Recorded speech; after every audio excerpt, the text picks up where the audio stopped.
ఆ స్తోత్రంలో అంతర్భాగంగా ఒక శ్లోకం నుంచి ఒక శ్లోకం వరకు పెద్దలు ఏం చేశారంటే దీన్ని కవచము అని నిర్ధారణ చేశారు.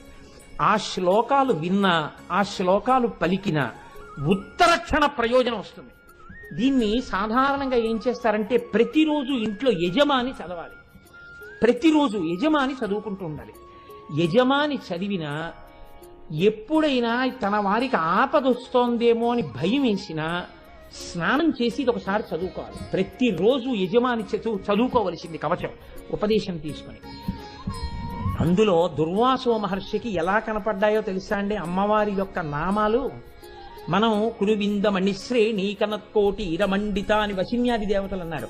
దుర్వాసుడు అన్నాడు, మహానుభావుడు ఆర్యా దిశతిలో, లలితా పాతు శిరోమే. లలిత అని మీరు అనగానే తలకాయ రక్షింపబడుతుంది. ప్రమాదం ఏదన్నా ముంచుకొచ్చేస్తుంటే తలకాయకి లలిత అంటే తలకాయ రక్షింపబడుతుంది. పుష్పశరా అన్న పేరు ఒక్కసారి పలికితే 2 కళ్ళు రక్షింపబడతాయి. పాయాన్నాసాం బాలా, ముక్కు రక్షింపబడుతుంది బాలా అన్న మాట అంటే. శుభగా దంతాశ్చ, శుభగా అన్న మాట అంటే దంతములు రక్షింపబడతాయి.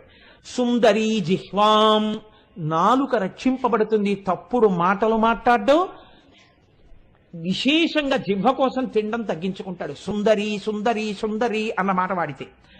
అధరోష్టం ఆదిశక్తి, కింది పెదవిని ఆదిశక్తి ఆవహించి ఉంటుంది. అంటే ఈ పెదవికి పెదవి తగిలినప్పుడే కొన్ని అక్షరాలు వస్తుంటాయి. అలా